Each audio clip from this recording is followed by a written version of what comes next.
अस्सलाम वालेकुम। आज का हमारा टॉपिक काइनेसोलॉजी के जो है सब्जेक्ट से रिलेटेड है, दैट इज़ पोस्चर।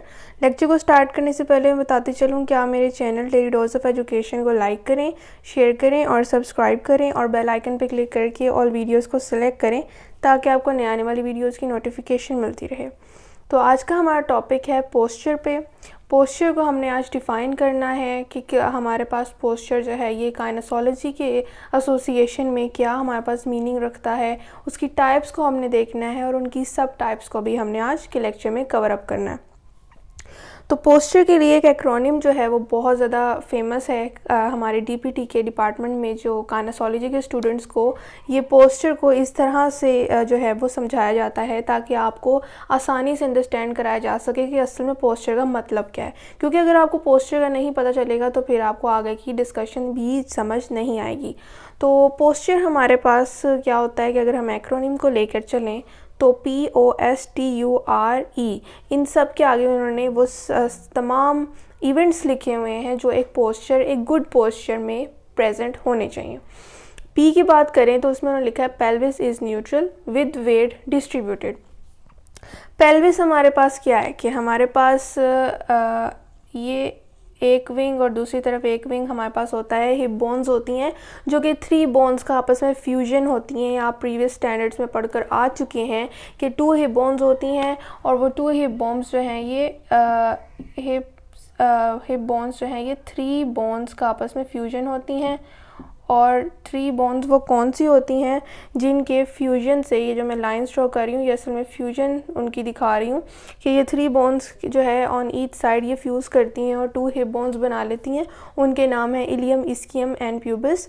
तो ये हमारे पास हिप बोन्स होती हैं और इनके इन बिटवीन यहाँ पर जो है ये पेल्विस प्रेजेंट होता है, जो कि मैं रफली ड्रॉ कर रही हूँ। यहाँ पर पेल्विस प्रेजेंट होता है और ये हमारे पास पेल्विस जो है ये इसमें इंक्लूड होता है हमारे पास सैक्रल वर्टिब्रा, कोसिक्स और साथ साथ ये 2 हिप बोन्स, ये मिलकर एक पेल्विस बना लेती हैं, जो कि हमारे पास इस रीजन में सैक्रल वर्टिब्रा आ रहा होता है और यहाँ पर कोसिक्स एक टेल जैसा स्ट्रक्चर होता है जो कि बड़ी जो है स्मॉल बोन्स का आपस में फ्यूजन करके एक लार्ज बोन बनती है। सैक्रल के केस में 4 to 5 और कोसिक्स के केस में भी 4 to 5 बोन्स आपस में फ्यूज़ करती हैं और एक लार्ज सिंगल बोन बनाती हैं।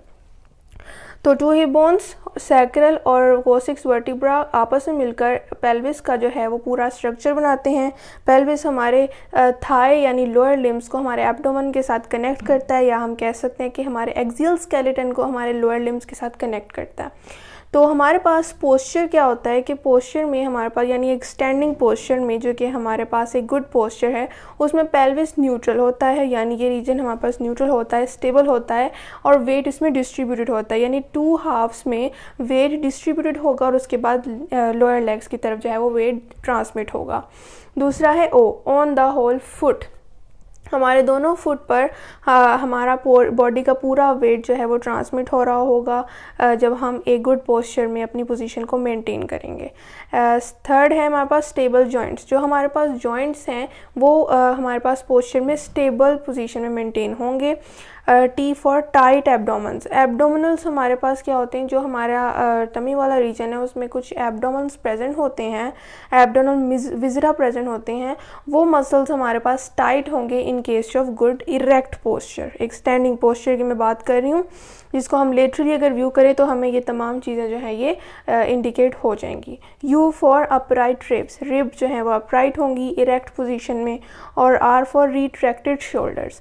रिट्रैक्शन का मतलब होता है backward movement off shoulders, protraction का मतलब होता है forward movement off shoulders.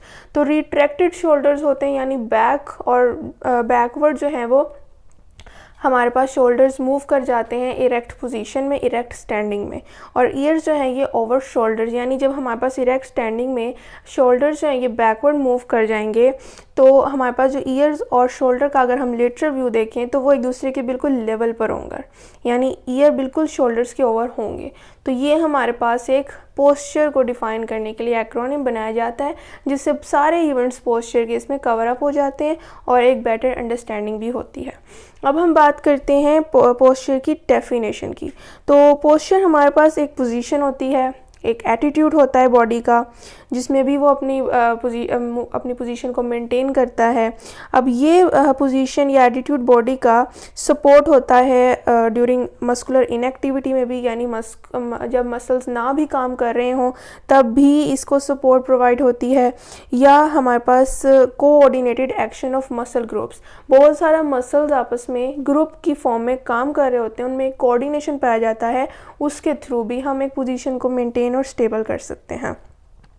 Stable करने के साथ साथ इनएक्टिव पोजीशन में हम उसे स्टेबिलिटी प्रोवाइड करेंगे, किसी भी पोजीशन को, पोस्चर को या एटीट्यूड को through coordinated action of many muscles, या हम स्टेबिलिटी प्रोवाइड करेंगे, या हम किसी भी अडेप्टेड मूवमेंट जो एक कांस्टेंट मूवमेंट है, जो चेंजिंग कांस्टेंट मूवमेंट्स है, उसकी बेसिस प्रोवाइड करेंगे ताकि वो मूवमेंट उस बेसिस के अकॉर्डिंगली परफॉर्म कर सके।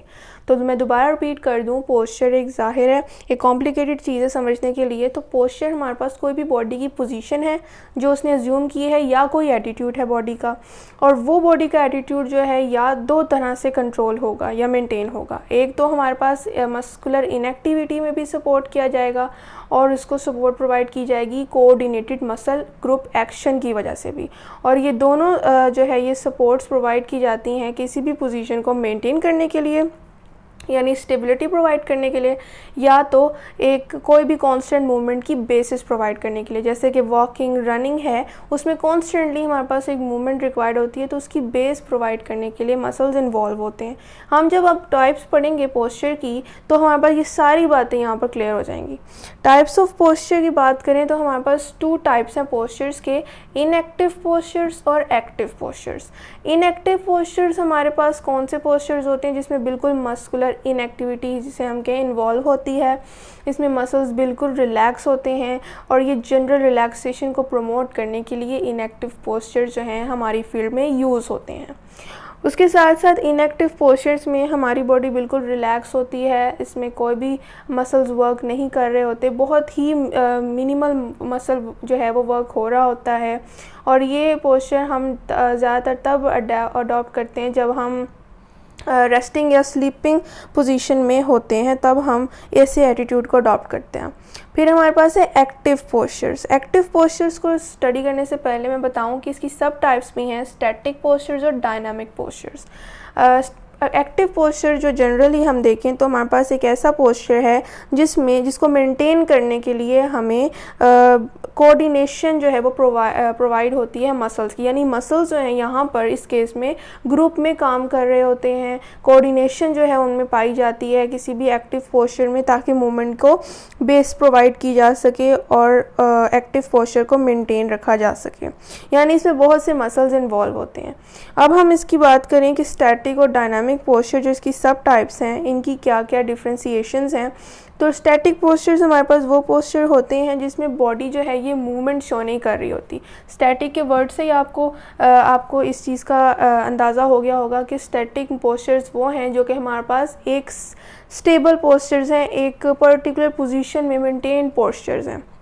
इन पोस्चर्स में हमारे पास अब ये एक्टिव पोस्चर्स की टाइप हैं, तो जाहिर है इसमें हमारे पास इंट्रामस्कुलर टेंशन प्रोड्यूस होगी, और इंट्रामस्कुलर टेंशन जब प्रोड्यूस होती है तो वो फोर्स डेवलप करती है। वो फोर्स डेवलप होती है तो वो हमारी बॉडी को जो है एक प्रॉपर पर्टिकुलर मूवमेंट में या पोस्चर में जो है ये स्टेबल रखती है। फॉर एग्ज़ाम्पल हम एक सिटिंग पोजीशन को देखें तो हम एक चेयर पर अगर हम सिटिंग पोजीशन को एज्यूम करेंगे तो उसमें अब आप ये नहीं कह सकते कि ये इनएक्टिव पोजीशन है, बेशक वहाँ पर मूवमेंट नहीं हो रही है, वहाँ पर बेशक मूवमेंट नहीं हो रही है, लेकिन वो एक्टिव पोस्चर ही है, और एक्टिव पोस्चर की स्टैटिक पोस्चर की टाइप है। वो क्योंकि उस सिटिंग पोजीशन को मेंटेन करने के लिए बहुत सी फोर्सेस जो हैं ये एक्सटर्नली और इंटरनली एक्ट कर रही हैं और एक दूसरे के इफ़ेक्ट्स को कैंसिल आउट कर रही हैं ताकि वो एक पर्टिकुलर मूवमेंट मेंटेन की जा सके। यानी कि फोर्सेस इंटरनली भी प्रोड्यूस हो रही हैं थ्रू इंट्रामस्कुलर टेंशन, और एक्सटर्नल फोर्सेस भी प्रोवाइड की जा रही हैं जिसे हम ग्रेविटी कह सकते हैं, एक्सटर्नल रेजिस्टेंस प्रोवाइड कर रही है। तो ये सारी फोर्सेस एक दूसरे के इफेक्ट्स को कैंसिल आउट कर देंगी और एक पर्टिकुलर मूवमेंट मेंटेन हो जाएगी। तो इसे हम स्टैटिक पोस्चर्स कहते हैं, जो कि एक एक्टिव पोस्चर है क्योंकि हमारे मसल्स इंट्रामस्कुलर टेंशन प्रोड्यूस कर रहे हैं। डायनामिक पोस्चर्स हमारे पास क्या हैं? डायनामिक पोस्चर्स में हमारे पास इंट्रामस्कुलर टेंशन प्रोड्यूस होती है, फोर्स डेवलप होती है और साथ ही साथ मूवमेंट भी इसमें फॉलो होती है। यानी कि हमारे पास बॉडी और उसके सेगमेंट जो हैं ये कॉन्स्टेंटली मॉडिफाई होते हैं ताकि वो चेंजिंग को जो है वो एडजस्ट कर सकें। कॉन्टीन्यूसली वहाँ पर चेंजिंग बॉडी के सेगमेंट्स की हो रही होती है अकॉर्डिंग टू द सर्कमस्टांसेस। यानी कि अगर हम जंप कर रहे हैं तो उस सर्कमस्टांसेस के मुताबिक हमारी बॉडी जो है और उसके सेगमेंट्स जो हैं ये पोस्चर को मेंटेन करेंगे और चेंजेस प्रोड्यूस होंगी उनमें। स्टैटिक पोस्चर्स और डायनामिक पोस्चर्स में फ़र्क ज़्यादातर जो हमारे पास देखा जाता है वो मूवमेंट का है कि स्टैटिक पोस्चर में एक पर्टिकुलर जो है पोजीशन मेंटेन की जाती है, मूवमेंट नहीं होती है। इंटरनल मूवमेंट हो रही होती है, एक्सटर्नल मूवमेंट नहीं हो रही होती है। डायनामिक पोस्चर्स में एक्सटर्नल मूवमेंट भी हो रही होती है इंटरनल मूवमेंट्स के साथ साथ। स्टैटिक पोस्चर्स की अगर हम एग्जांपल की बात करें तो उसमें स्टैंडिंग आ जाता है कि स्टैंडिंग पोजीशन में जो कि हमारे पास ये सारी इसमें इवेंट्स हो रहे होते हैं। तो स्टैंडिंग पोजीशन एक स्टैटिक पोस्चर है हमारे पास जिसमें हमारे पास इंटरनल मस्कुलर टेंशन प्रोड्यूस हो रही होती है जिससे फोर्स डेवलप होती है और फोर्स जो है वो एक प्रॉपर पोजीशन को मेंटेन करने के लिए होती है। फिर लाइंग इसमें आ जाती है। अब लाइंग जो है ये इनएक्टिव पोस्चर भी हम इसे कह सकते हैं। ये लाइंग इनएक्टिव पोस्चर में भी आएगी क्योंकि एक स्लीपिंग और रेस्टिंग पोजीशन ये हमारे पास है, इसमें बॉडी रिलैक्स कर रही होती है। लेकिन लाइंग पोजीशन की भी बहुत सी आगे टाइप्स होती हैं जिसे हम आगे पढ़ेंगे, जैसे कि प्रोन लाइनिंग है, हमारे पास मिड लाइंग है और लेटरल लाइंग है। तो उसके हिसाब से हम इसको कैटेगराइज कर रहे हैं। और साथ ही साथ इसकी थर्ड एग्जाम्पल जिसको अभी हमने एक्सप्लेन किया है स्टैटिक पोस्चर में वो है सिटिंग पोजीशन। ये तमाम हमारे पास एग्जांपल्स आ जाती हैं स्टैटिक पोस्चर्स की। फिर डायनामिक पोस्चर्स में वो तमाम पोस्चर्स इंक्लूड होंगे, वो तमाम एटीट्यूड्स बॉडी के इन्वॉल्व होंगे जिसमें हमारी बॉडी कॉन्स्टेंटली मूवमेंट शो कर रही है। उसमें हमारे पास वॉकिंग है,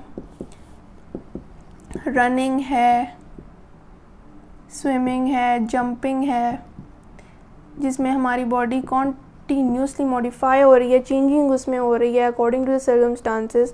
तो वो हमारे पास डायनामिक पोस्चर्स उसमें आ जाते हैं। आई होप आपको आज के लेक्चर की समझ आई होगी। अगर कोई क्वेश्चन हो तो आप कमेंट में ज़रूर पूछें। मैं फिर बताते चलूँ कि आप मेरे channel daily dose of education को लाइक करें, शेयर करें और सब्सक्राइब करें और बेल आइकन पर क्लिक करके और वीडियोज़ को सिलेक्ट करें ताकि आपको नए आने वाले वीडियोज़ की नोटिफिकेशन मिलती रहे। शुक्रिया, अल्लाह हाफ़िज़।